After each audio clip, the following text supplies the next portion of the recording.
Hello friends, मैं चेतन आपका स्वागत करता हूं हमारी एक नई फ्रेश वीडियो में। तो वैसे आज की इस वीडियो में हम देखेंगे कि कैसे हम एक डेकोरेशन लाइट बना सकते हैं। तो चलिए इसे डेकोरेशन लाइट को बनाना शुरू करते हैं। तो वैसे डेकोरेशन लाइट को बनाने के लिए जो हमें कंपोनेंट्स चाहिए वो हैं LED chaser module, transformer, रिलेस, bridge rectifier and एक कनेक्टर। तो चलिए इसे डेकोरेशन लाइट को बनाना शुरू करते हैं। तो वैसे डेकोरेशन लाइट को बनाने के लिए सबसे पहले मेरे पास यहाँ पे एक एलईडी चेसर मॉड्यूल है। तो वैसे हमारे मॉड्यूल का यही वर्क है कि यहाँ पे हम 3 एलईडीज को अटैच करेंगे एंड ये तीनों एलईडीज एक पैटर्न में रन करेंगी। तो वैसे अगर आप इसकी वायरिंग देखना चाहते हैं तो इसके पहले मैंने एक वीडियो बनाई थी जिसमें मैंने बताया था कि कैसे हम इसकी वायरिंग कर सकते हैं। तो वैसे अगर आपने अभी तक वो वीडियो नहीं देखी तो वैसे उस वीडियो का लिंक मैं ऊपर आई बटन में दे दूंगा, आप वहाँ से जाके इसकी वायरिंग देख सकते हैं। तो वैसे यहाँ पे एक प्रॉब्लम है कि जो ये हमारा मॉड्यूल है ये 24 वोल्ट तक की हमारी एलईडी को सपोर्ट करता है। लेकिन गाइस आज की इस वीडियो में हम देखेंगे कि कैसे हम इसी मॉड्यूल को यूज़ करके हमारे 220 वोल्ट की एलईडी को रन करवा सकते हैं। तो चलिए गाइस अभी हम सिंपली हमारे मॉड्यूल की वायरिंग करना स्टार्ट करते हैं। तो गाइस इसके लिए सबसे पहले मैं एक कार्डबोर्ड का पीस लूंगा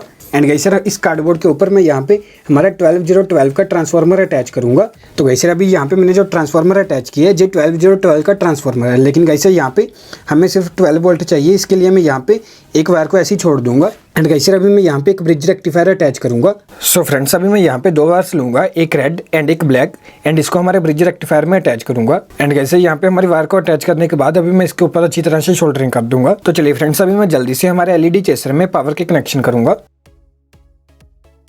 एंड फ्रेंड्स अभी मैं यहाँ पे 3 रिलेस लूंगा एंड इन तीनों रिलेस को कार्डबोर्ड के ऊपर फिक्स करूंगा। एंड गाइस अभी मैं यहाँ पे हमारे इन तीनों रिले की एक एक कॉइल पिन को एक वायर के साथ शोल्डर करूंगा। सो फ्रेंड्स जैसे कि आप देख पा रहे हैं यहाँ पे मैंने हमारे तीनों रिले की एक एक कॉइल पिन को एक साथ शोल्डर कर दिया। एंड फ्रेंड्स अभी जो यहाँ पे हमारी एक कॉइल पिन की वायर रिमेनिंग रह गई, इसको मैं हमारे पावर के नेगेटिव में अटैच करूंगा। एंड फ्रेंड्स अभी मैं यहाँ पे 3 वायर्स लूंगा एंड हमारी तीनों रिले की एक एक कॉइल पिन में तीनों वायर्स को शोल्डर करूंगा।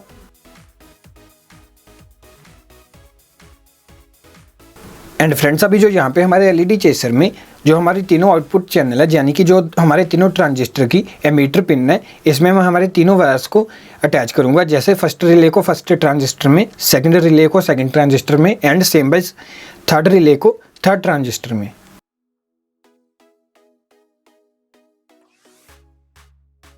सो फ्रेंड्स अभी मैं यहाँ पे हमारी तीनों रिले की कॉमन पिन को एक कॉमन वायर के साथ शोल्डर करूंगा।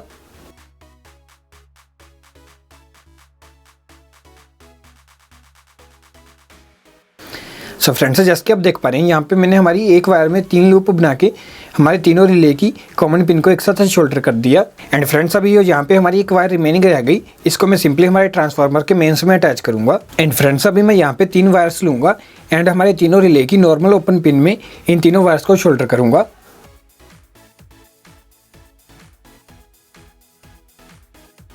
सो फ्रेंड्स अभी मैं यहाँ पे एक कनेक्टर लूंगा एंड जो यहाँ पे हमने तीनों वायर्स को शोल्डर किया था, इन तीनों को मैं हमारे कनेक्टर के एक एक पोल में अटैच करूंगा।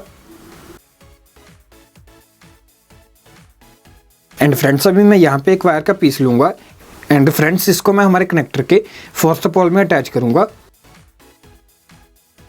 एंड फ्रेंड्स अभी जो यहाँ पे हमारी वायर का दूसरा एंड है उसको मैं हमारे ट्रांसफार्मर की मेंस में अटैच करूंगा।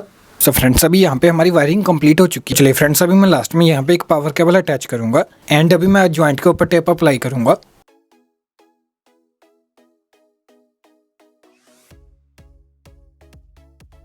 सो फ्रेंड्स अभी यहाँ पे हमारा एलईडी चेसर बिल्कुल कंप्लीट है। तो चलिए गाइस अभी हम इसको टेस्ट करके देखते हैं। तो गाइस इसे टेस्ट करने के लिए मैं यहाँ पे 3 होल्डर्स लूंगा एंड फ्रेंड्स अभी मैं यहाँ पे हमारे तीनों होल्डर की एक एक वायर को एक साथ ज्वाइंट करूंगा। एंड फ्रेंड्स अभी जो यहाँ पे हमारे तीनों होल्डर की एक कॉमन वायर है उसको मैं हमारे कनेक्टर के नेगेटिव में अटैच करूंगा। हमारे कॉमन वायर को अटैच करने के बाद अभी जो यहाँ पे हमारे तीनों होल्डर्स की एक एक वायर रिमेनिंग रह गई, इसको मैं हमारे कनेक्टर के तीनों पोल्स में अटैच करूंगा।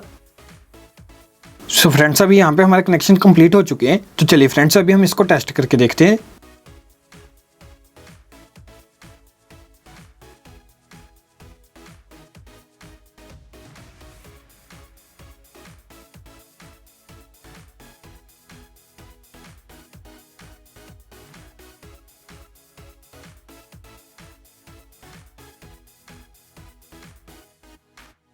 सो फ्रेंड्स जैसे कि आप देख पा रहे हैं यहाँ पे हमारा एलईडी चेसर कितनी अच्छी तरह से वर्क कर रहा है। सो फ्रेंड्स यहाँ पे हम चेसर की स्पीड को इंक्रीज एंड डिक्रीज कर सकते हैं। सो फ्रेंड्स जैसे ही मैं हमारे पोटेंशियोमीटर को स्क्रू ड्राइवर से रोटेट करूँगा तो हमारे एलईडी की स्पीड इंक्रीज एंड डिक्रीज होगी। सो फ्रेंड्स जैसे कि आप देख पा रहे हैं कि जैसे ही मैं हमारे पोटेंशियोमीटर को रोटेट कर रहा हूँ, सो गाइस यहाँ पे हमारे पैटर्न की स्पीड इंक्रीज हो रही है। एंड फ्रेंड्स जैसे ही मैं हमारे पोटेंशियोमीटर को एंटी क्लॉकवाइज रोटेट कर रहा हूँ तो यहाँ पे हमारे पैटर्न की स्पीड स्लो हो रही है।